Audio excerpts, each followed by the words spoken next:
예, 언제나처럼 오늘 하루 중에 정치 뉴스 여러분들께 말씀드리고 함께 생각해보는 뉴스 인앤아웃으로 신율의 뉴스 정면 승부 시작할 텐데요. 오늘도 여러분 그리고 제가 또 너무너무 좋아하는 이우영 아나운서 함께하겠습니다. 어서 오십시오. 안녕하세요. 예. 이우영입니다. 되게 좋아한다 그러니까 좋죠.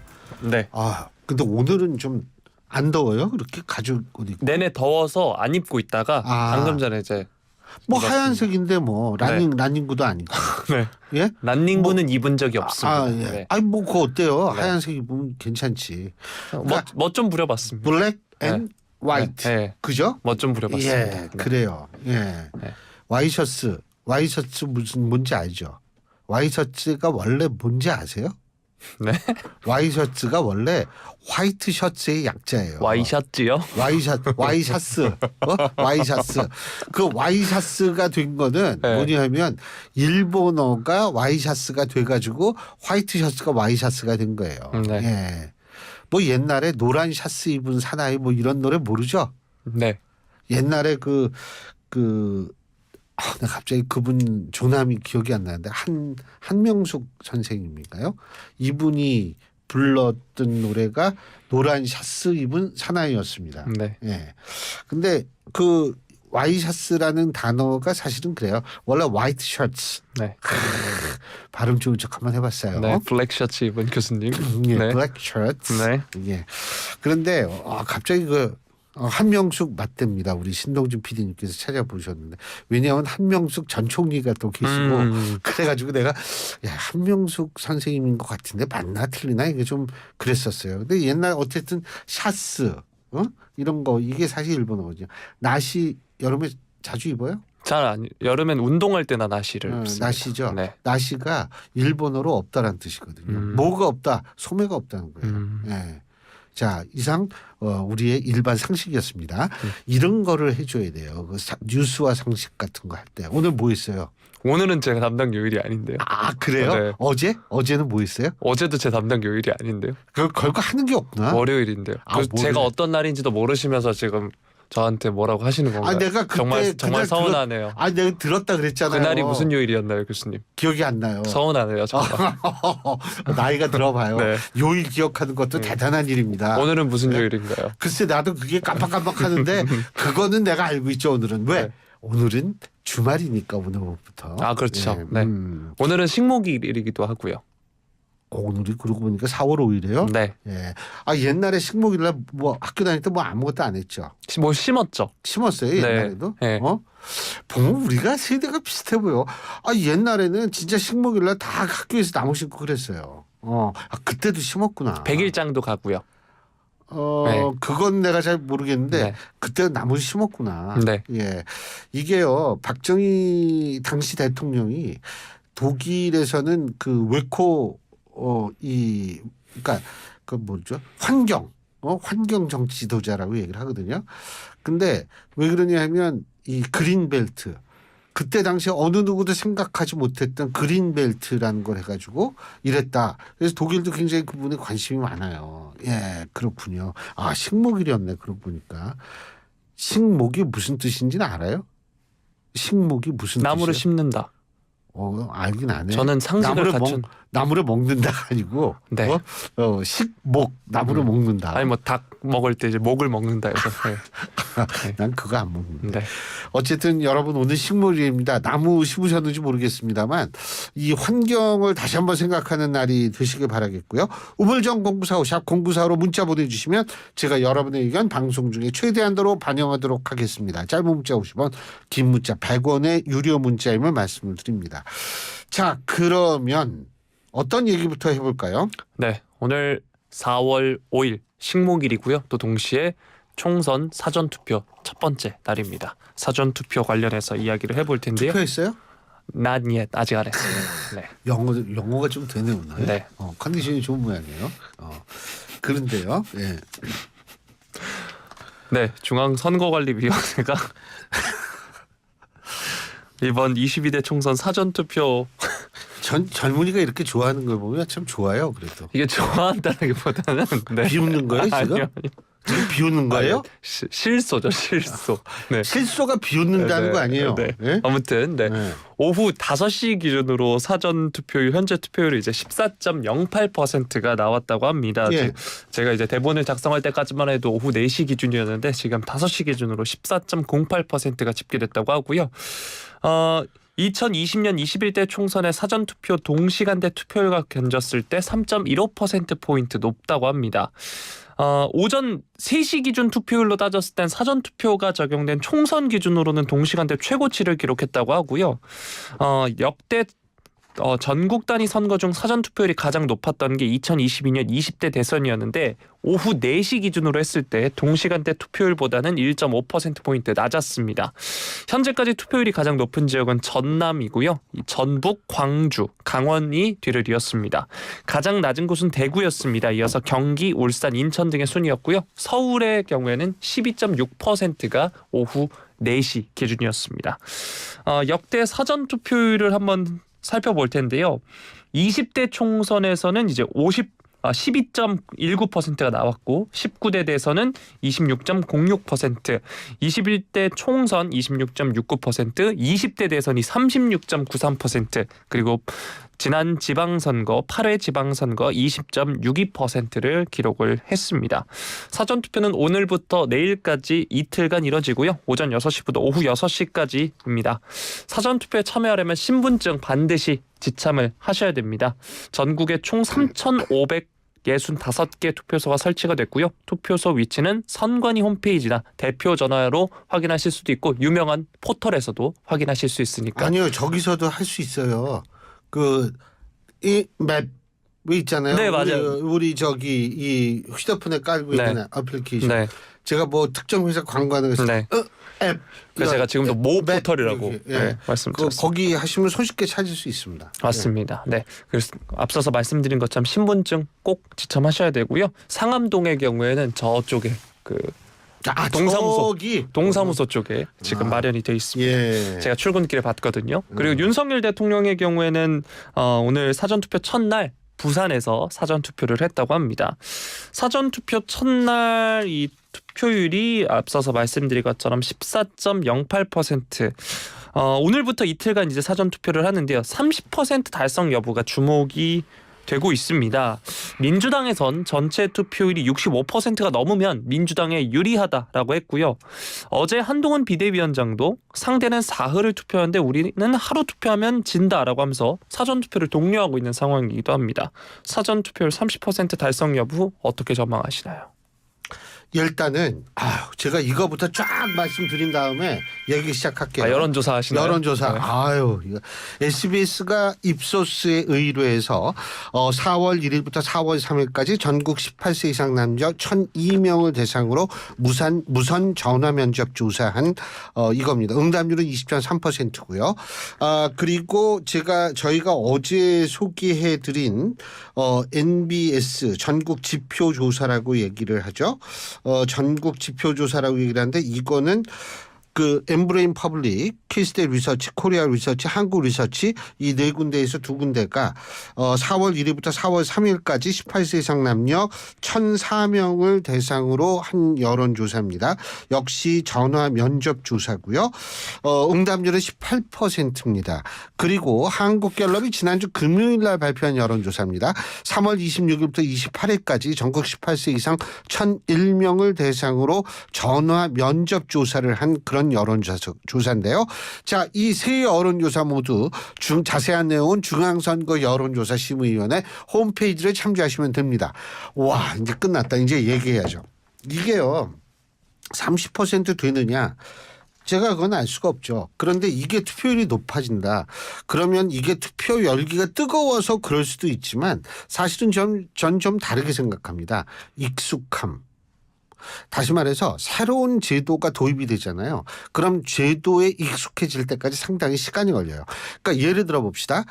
이 사전투표가 맨 처음에 도입됐을 당시가 2016년이니까 14년일 거예요 아마. 그때 도입이 됐을 때에는 사람들이 뭐냐면 이게 부재자 투표하고 뭐가 다르지? 라고 생각을 했었어요. 그런데 이제 이게 점차 정착이 되면서 아, 투표율이 이제 3일이구나. 이렇게 생각하는 분들이 유권자들이 늘기 시작했어요. 그리고 아무래도 어떤 새로운 것이 생겼을 때 이우영 아나운서가 저보다는 훨씬 그것을 적응하고 적응하고 이용하는 게 빨라요. 저보다. 근데 진짜 그럴진 모르겠다. 워낙 좀 고전적이래 가지고. 아니요. 근데 젊은 사람들은 대체적으로 그래요.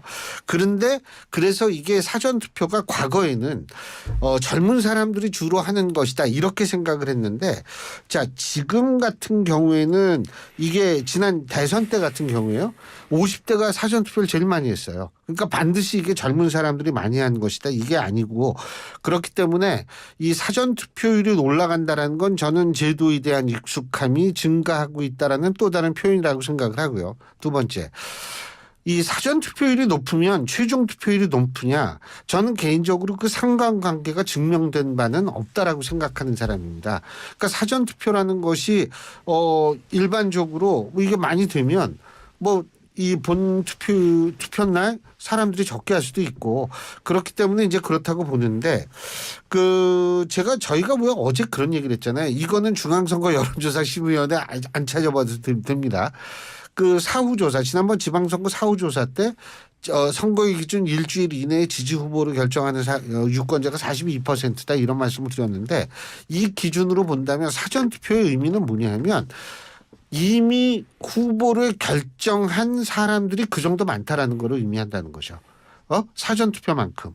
그러니까 사전투표 끝나고 나서 본투표하는 분들은 아직 지지 후보를 결정하지 않았을 확률이 높다. 이런 의미 부여는 좀 가능하다고 보는데 그렇기 때문에 오늘 기자님들이 굉장히 많이 저한테도 이제 멘트 따려고 전화를 했는데 와 이게 뭐 어떻게 되느냐. 저는 이 투표율 가지고 최종 투표율을 우리가 예측한다는 건 좀 성급하다고 생각하고요. 단지 세대별 투표율이 어떻게 적용되는가는 전 중요하다고 보는데 일단 제가 어제도 말씀을 드렸습니다만 실제로 지금 같은 경우에 이 판 자체를 우리가 놓고 봤을 때요. 실제로 이 2030 세대 40 세대하고 조금 좀 다릅니다. 그러니까 뭐냐면 전체적으로 우리가 놓고 본다면 이 보수 주관적 정치 성향을 보면 보수가 32, 중도가 29, 진보가 28이에요. 이게 4,004명을 대상으로 하는 거니까 플러스 마이너스 3.1%포인트보다 이게 더 줍니다. 오차 범위가. 그러니까 실제로 이게 보수 우위인 정치 지형이다. 이거는 아까 말씀드린 한국갤럽의 여론조사 기준으로 말씀드린 거고요. 또 하나는 총선에서 제일 중요한 것이 뭐냐 하면 대통령 지지율입니다. 근데 제가 아까 말씀드린 SBS 여론조사요. 어제 발표한 거죠. 그저께까지 여론조사한 거. 이거를 보면 대통령의 국정운영 평가, 대통령 지지율이 38%가 나왔습니다. 이것은 역시 같은 날 발표된 MBS 조사에 있어서의 대통령 국정운영 지지율과 똑같습니다. 근데 이게 38%는 그럼 뭐를 의미하느냐? 일반적으로 집권 3년 차에 치러지는 선거에서 대통령 지지율이 40% 정도 됐어요. 40% 정도 됐기 때문에 대통령 지지율이 38이라면 거기에 근접을 하거든요. 그러니까 과거 사례와 우리가 견주어 볼 수가 있는 상황이 됐다. 다시 말해서 지금 막판이 갈수록 대통령 지지율이 오르고 있는데 그것을 놓고 봤을 때에는 그러니까 예를 들면 20대 총선과 견줄 만한 상황은 됐다라는 의미 부여가 가능하고요. 또 하나는 뭐냐 하면 뭐 지금 박석도 안 된다 뭐 이런 얘기를 하는데 물론 뭐 그렇게 판단하시는 분도 있을 수는 있겠지만 개인적으로 볼 때에는 아까 말씀드린 이 주관적 이념 지형에서도 나쁘지 않고요. 그리고 여론조사에서도 실제로 SBS 여론조사 같은 경우에 지역구 정당 지지도가 30대 43 오차범위 내고요. 그다음에 아까 말씀드린 MBS 조사에서는 오히려 국민의힘이 39 더불어민주당이 29 10%포인트 차이가 나거든요. 그렇기 때문에 이게 어제 발표된 조사를 두 가지를 놓고 본다면 정말 이번 총선은 정말 박빙이다. 그리고 세대별 여론조사가 아니라 세대별 투표가 중요하다. 2030 세대의 투표율이 높다라고 한다면 민주당에 반드시 유리하지 않을 가능성이 높습니다. 앞서 말씀드린 대로 그 한국 갤럽의 주관적 여론조사 지형을 보면 18세에서 29세까지가 보수가 27, 그리고 중도가 39, 잠깐만요. 예, 맞습니다. 보수가 27, 중도가 37, 진보가 22입니다. 5%포인트 차이가 나고요. 30대 같은 경우에 보수가 29, 중도가 36, 진보가 28이거든요. 그러니까 진보 우위의 정치 지형이 아니기 때문에 2030 세대들이 많이 투표한다고 해서 민주당에 반드시 유리할 것이다. 이렇게 생각할 수는 없고, 단 40대가 많이 투표해가지고 투표율이 올라갔다. 이러면 반드시 민주당이 유리할 겁니다. 그렇기 때문에 세대별 투표를 우리가 봐야지 막연하게 그냥 투표율 높다. 야, 그걸로 뭐 좋다. 이거는 아니라는 말씀을 제가 드리고 싶고요. 뭐 하여간 내일도 사전투표, 내일은 좀 더 올라가겠죠. 뭐 토요일이니까. 네. 내일 뭐예요? 내일이 사전 투표합니다. 네. 그래요? 네. 화이팅. 화이팅. 예. 네. 자, 다음 소식 살펴보겠습니다. 더불어민주당 이해찬 상임 공동선대위원장 오늘 양문석 후보 새마을금고 편법대출 의혹에 대한 금융감독원 검사를 겨냥해서 노골적 관권선거다 비판을 했습니다. 오늘 국민참여선대위 회의 모두 발언에서 금감원이 자기 관할도 아닌 개별 검사를 이처럼 빨리 신속하게 한 사례가 언제 있었느냐 하면서 지적을 한 겁니다. 검사 하루 만에 내용도 없는 결과를 발표하는 게 말이 되는가라면서 노태우 정권 때부터 36년간 선거를 지켜봤지만 이렇게 노골적이고 뻔뻔하게 관권 선거를 주도한 정부는 없었다라고 주장을 했습니다. 금감원은 새마을금고 중앙회가 대구 수성 새마을금고에서 단독 진행하던 양 후보 대출 관련 검사에 지난 3일 직접 검사역을 보냈고요. 이튿날인 어제 중간 검사 결과를 내놨습니다. 오늘 이 앞서서 말씀드린 국민참여선대위회의에는 홈페이지 사연 신청 등으로 선정된 당 국민참여선대위원장 4명이 참석하기도 했는데요. 일단 연세대 재학생인 남모 씨는 투표를 통해 결정하지 않으면 우리는 윤석열 정권이 규정하는 대로 눈과 귀가 가려진 채 살아야 한다 이렇게 말을 이 했고요. 학생은 국민참여선대위원장이죠. 그러니까 저기 더불어민주당의 네. 국민참여선대위원장이죠. 맞습니다. 예, 그러니까 당연히 이런 얘기를 하겠죠. 네. 예. 그리고 충남 당진에서 이제 도넛 가맹점을 운영하는 송명순 씨의 경우에는 삶에 도움이 되는 정치, 국민을 위해 일하는 진짜 의원이 필요하다 이렇게 말을 했습니다. 또 한편 이해찬 위원장의 경우 민주당의 비례전담 위성정당인 더불어민주연합의 선대위원장을 겸직하기로 했다라고 하는데요. 뉴스 인앤아웃에서도 이틀 전에 전해드린 소식이었죠. 윤 대통령의 최측근으로 알려진 이 금감원장이 총선을 앞두고 과도한 개입을 하는 게 아니냐 이런 지적에 대해서도 검사를 해도 안 해도 오해를 받을 것이다 라고 하면서 모든 결정은 제가 한 것이니 잘잘못에 대한 책임도 제가 진다 이렇게 말을 하기도 했는데요. 오늘 이 이해찬 위원장의 비판 어떻게 들으셨나요? 일단은 지금 인용했던 그 뭐 예를 들면 소상공인 분이라든지 연세대학교 학생이라든지 이런 분들은 국민참여 더불어민주당의 국민참여 선대위원장이죠. 이분들은 그러니까 더불어민주당 쪽의 입장을 얘기를 하는 것이 당연하다고 보는데 어쨌든 근데 이해찬 전 총리께서 내용도 없는 거를 발표했다고 얘기를 했나요? 예? 네. 내용도 없는 거를 발표했다고 얘기를 했나요? 금감원이 자기 관할도 아닌 개별 검사를 이렇게 빨리 그리고 검사 하루 만에 내용도 없는 결과를 발표하는 게 말이 내용도 되는가 없다라고 얘기를 하는 게 뭔지 뭐를 의미하는지 잘 모르겠는데 일단은 허위 서류 제출 의혹이 제기가 된 거는 사실 아닙니까? 그거는 검사 결과에 나온 것이고 저는 사실 뭐라고 생각하냐면 물론 이제 이해찬 전 총리께서는 더불어민주당의 선대위원장이기 때문에 당연히 이런 말씀을 하실 수밖에 없는데 일반 국민들의 입장에서 볼 때에는요. 저는 이 부분에 대해서 상당히 주목할 수밖에 없다라고 생각합니다. 중소자영업자, 중소상공인에게 돌아갈 대출금을 사실은 주택 자금으로 쓰고 그리고 이 물품을 구입했다라는 그런 관련 서류가 허위 서류일 가능성이 지금 제기가 되고 있는 거기 때문에 이런 것은 국회의원 자질과도 관련되어 있는 문제라고 중도층은 충분히 생각할 가능성이 있어요. 그렇기 때문에 유권자들의 판단을 정확하게 도와주기 위해서는 오히려 이러한 가능성에 대해서 빠른 결론, 중간 결론이라도 내주는 것이 저는 굉장히 중요한 것이라고 생각하고요. 이거 글쎄요. 내용이 없는 거는 저는 아니라고 생각하고 그래서 이것은 제가 볼 때 공직자 윤리와도 관련이 돼 있는 문제라고 생각할 수 있기 때문에 저는 뭐 꼭 이해찬 전 총리께서 말씀하시는데 그렇게 쉽게 동의하기는 힘들다라는 말씀을 드리고 싶네요. 네, 자 다음 소식 살펴보겠습니다.